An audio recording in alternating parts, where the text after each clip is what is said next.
अयोध्या दान चोरी मामले में 8 लोगों की गिरफ्तारी के बाद अब चंपत राय और अनिल मिश्रा के इस्तीफे की भी खबर है। और देखा जाए तो ये मुद्दा इतना बड़ा हो चुका है कि पूरे देश में इसकी चर्चा हो रही है। इस वक्त मैं अयोध्या में हूं और देखा जाए तो अयोध्या को संतों की नगरी कहा जाता है। तो वैसे में यहाँ के तमाम जो प्रमुख संत हैं, मेरे साथ सीताराम दास जी हैं, करपात्री जी महाराज हैं और यहाँ के जो प्रमुख संत हैं वो जुड़े हुए हैं।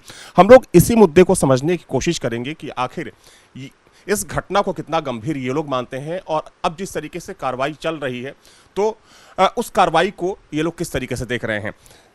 करपात्री जी महाराज, सबसे पहले आपसे क्या कहना चाहेंगे इस पूरी घटना को लेकर, इस पूरे मुद्दे को लेकर, चूंकि अनिल मिश्रा और चंपत राय की इस्तीफे की खबर है। देखिए, अगर चंपत राय अनिल मिश्रा ने इस्तीफा दे दिया है तो स्वागत के योग्य है। एसआईटी जांच होने के पहले ही इनको इस्तीफा दे देना चाहिए था। इस्तीफा दे दिए हैं, लेकिन इस्तीफा से काम नहीं चलेगा। मैं इसके ट्रस्ट के अध्यक्ष आदरणीय नित्य गोपाल दास से महाराज निवेदन करूंगा कि ट्रस्ट ही पूरा भंग कर दें और जब तक एसआईटी जांच क्लियर न हो जाए, दूध का दूध पानी का पानी न हो जाए, तब तक ये ट्रस्ट को भंग कर दें। और बाद में अगर गठन भी करना हो तो ये मंदिर है, मंदिर को किसी महंत के हवाले कर दिया जाए, किसी साधु के हवाले कर दिया जाए। वो जानता है कैसे सेवा होती है, कैसे पूजा होती है, कैसे पाठ होती है। और सीईओ एक कोई कमीशन रैंक का अधिकारी नियुक्त कर दिया जाए जो इसके विषय में जांच पड़ताल करे। निश्चित तौर से अगर अनिल मिश्रा और चंपत राय ने इस्तीफा दे दिया है तो निश्चित है अयोध्या की लाज बच गई है। आपको लगता है कि ये कदम पहले उठाना चाहिए था इन लोगों को? एसआईटी जांच होने पहले हो रही थी, लेकिन एक बात है कि एसआईटी जांच को भी मुख्यमंत्री से चंपत राय ने ही कहा था। चंपत राय ने ही कहा था कि एसआईटी जांच बैठाया जाए, इसमें कोई बात नहीं है। चंपत राय के कहने से एसआईटी जांच बैठाई गई थी, लेकिन वो चंपत राय तत्काल अगर इस्तीफा दे दिए होते इतनी फजीहत होने की अवस्था नहीं होती। चंपत राय पहले 3-4 दिन कहे कुछ नहीं हुआ है, ऐसे होता रहता है, कुछ नहीं हुआ है, ऐसे होता रहता है, कुछ नहीं हुआ, ऐसे होता रहता है। लेकिन जब चंपत राय ये समझ गए कि ये फांसी हमारे गले तक पहुँच जाएगी, वहाँ पहुँच जाएगी, तो चंपत राय मजदूर में जाकर इस्तीफा दिया है। लेकिन कोई बात नहीं है, दे दिए हैं। कम से कम राम की मर्यादा अयोध्या में एक छवि कुछ सुधरी। 90% चढ़ावा बंद हो गया है। 90% चढ़ावा बंद हो गया। बताइए, बंद हो गया है या कम हो गया? अरे कम हो गया है, बंद होने मतलब कम हो गया है। 90% तक सब लोग आ रहे हैं। लेकिन वो अभी आप ताजुब मानेंगे, मुझे समाचार मिला है कि कुछ लोग कह रहे थे कि जो एवरेज आया है वो 5 रुपये के हिसाब से आया है। अगर 5 रुपये के हिसाब से कोई आएगा यहाँ पर 5 रुपये देगा, अरे 5 रुपये भिख मंगों को नहीं दिया जाता है, चाय भी नहीं मिलती है, ठीक है 5 रुपये दिया गया, मुझे कोई परेशानी नहीं है। लेकिन क्या सीसीटीवी में कैमरा में केवल 5 ही रुपये की गड्डियाँ बनी हुई है क्या? इसके मतलब आप सीसीटीवी में काम नहीं कर पाए? अरे कितने 500 की नोट आई, कितने 400 की नोट आई, कितने 200 की नोट आई, कितने 100 की नोट आई, इसे गड्डियाँ बनी होगी ना। इसके मतलब आपको सीसीटीवी से जो है छेड़खानी की गई है। और निश्चित है, ये बताइए, आप तो इतने दिन से पत्रकारिता कर रहे हैं, हम आपका वैभव देख रहे हैं, कोई खास अंतर नहीं पड़ रहा। जैसे पहले आप आते तो उसे आप भी आते थे। ये साइकिल पर चलने वाला व्यक्ति, टेम्पो चलाने वाला व्यक्ति 50 करोड़ का आदमी हो जा रहा है, जो अपने कमरे में बैठ करके पुड़िया बना करके होम्योपैथिक दवा दिया करता था। आज उसके घर में लिफ्टें लग रही थी। ये लौकस मिश्रा 14,000 वेतन पाने वाला जो है 50 करोड़ की प्रॉपर्टी खरीद रहा है।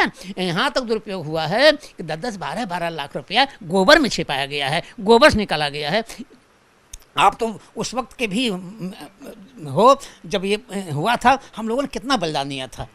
महाराज जी, बिल्कुल हमने संघर्षों को देखा है आप लोगों। 30 साल तक मैं यही आधा कपड़ा पहना 18 करोड़ खाता था, मेरा पेट भी नहीं भरता था, मैं रोता था। मामूली त्याग हम लोगों ने किया है। कितनी माताओं बहनों ने, अरे दान के पेटी में कितनी माताओं ने अपना कान का कुंडल चढ़ा दिया है और नथुनिया चढ़ा दिया है, हार चढ़ा दिया है। एक मेरी बहन बात करता था, उसने मंगलसूत्र चढ़ दिया था। ये मंगलसूत्र चुराने वाले, ये चंदा चुराने वाले, इनको तो हिंदुस्तान में रहने की जगह नहीं होनी चाहिए। और निश्चित तौर से योगी आदित्यनाथ से मैं निवेदन करना चाहता हूँ, मुख्यमंत्री बनो चाहे न बनो, पद की गरिमा रखे चाहे न रखे, निश्चित है मुख्यमंत्री जी तुम साधु हो, 3 पीढ़ी दिग्विजय नाथ अभयनाथ, और हमने बलिदान दिया है। आप जो है ऐसा कोई काम करो ताकि इनको सबक मिले। तो मुख्यमंत्री पद रहे न रहे, तुम राम का बन के रहो, एक करपात्री आपके साथ रहेगा, आपको लेकर चलेगा, लेकिन राम की मर्यादा बना नहीं पावे, इन चंदा चोरों को जो है जहन्नुम तक पहुंचाने की कोशिश करो। ठीक है महाराज जी, आपके पास आएंगे। मेरे साथ सीताराम दास जी भी हैं। महाराज जी, क्या कहना चाहेंगे इस पूरे प्रकरण को लेकर और जिस तरीके से एक आस्था पर बड़ी चोट कही जा रही है? निश्चित रूप से आस्था पर चोट हुआ है। सनातनी मर्माहत हैं, व्यथित हैं, इससे बढ़कर के और व्यथा और नहीं हो सकता है। लेकिन पूज्य योगी आदित्यनाथ जी को मैं साधु बात दूंगा, उन्होंने एसआईटी टीम का गठन करके निष्पक्ष जांच करवा रहे हैं।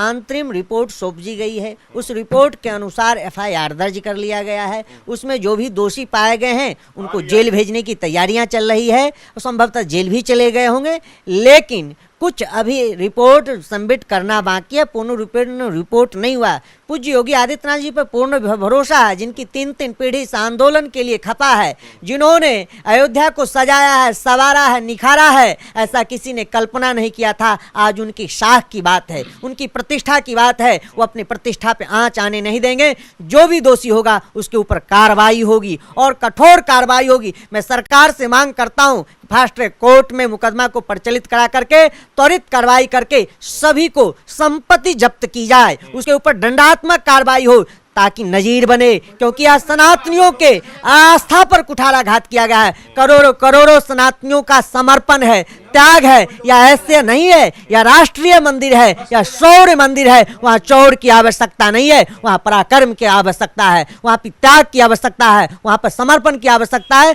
तो निश्चित रूप से उस चीजों को पूज्य योगी आदित्यनाथ जी ने संज्ञान लेकर के कार्रवाई की है और जो भी दोषी उनके ऊपर कठोर कार्रवाई होगी।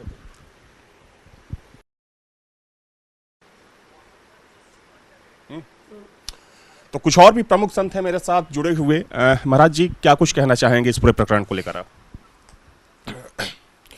देखिए, संपूर्ण सनातनियों के अंदर बहुत भारी ठेस है, जो कि इतना बड़ा घोटाला राष्ट्र के मंदिर में हुआ है, कहीं ना कहीं से बहुत बड़ा गलत हुआ है और मंदिर का धन चोरी कर रहे हैं लोग। इनको थोड़ा सा भी परमात्मा भगवान श्री राम से डर नहीं है। साक्षात भगवान प्रतिष्ठित मूर्ति जहाँ पर भगवान रामलला विराजमान है, जो कि 500 वर्षों की तपस्या, संतों का, बड़े बड़े संतों, महापुरुषों का, ऋषियों का बलिदान हुआ उस जिस राम मंदिर को बनने के लिए, वहीं पर आप इतना सुंदर पद पा करके आप तुम वहाँ चोरी कर रहे हो। हर चीज़ तुमको सरकारी से तरफ से प्राप्त हो रहा है, तब भी तुम वहाँ पर चोरी कर रहे हो। तुम्हारा मन नहीं भर रहा है धन से। अरे जो मंदिर का धन चोरी करोगे तो विष्ठायाम जायते कृमि, 28 प्रकार के नरकों का वर्णन है।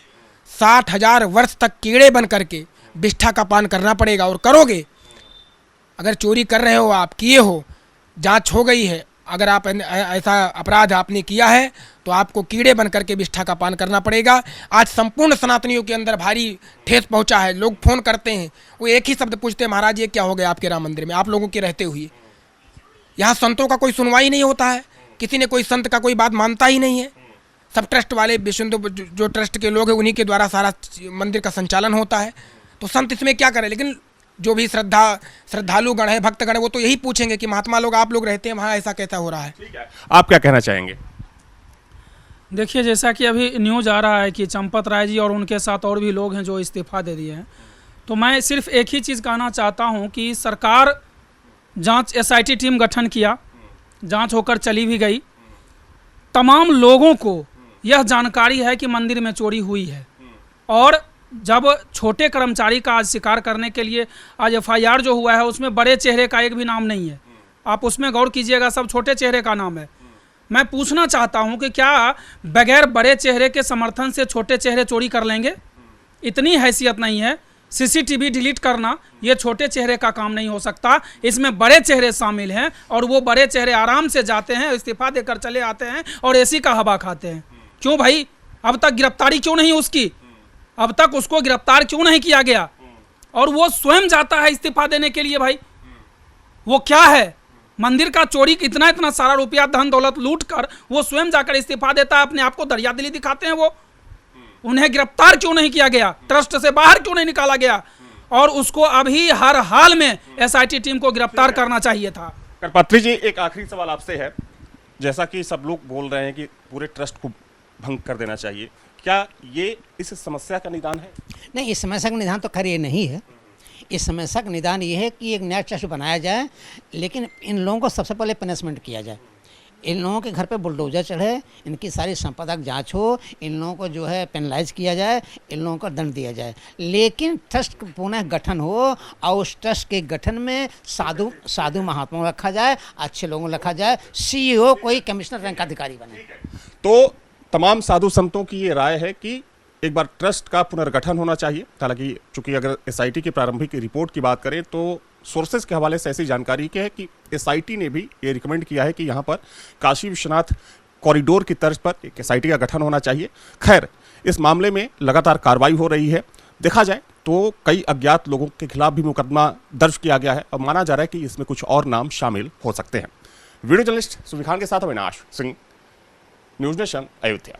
आपके मोबाइल पर तुरंत आएगी ब्रेकिंग न्यूज। स्क्रीन पर सबसे पहले दिखेगी बड़ी खबर। देश दुनिया की हर खबर एक जगह। अब आपके मोबाइल पर तुरंत फटाफट इंस्टॉल कीजिए न्यूज नेशन ऐप और रखिए खुद को अपडेट।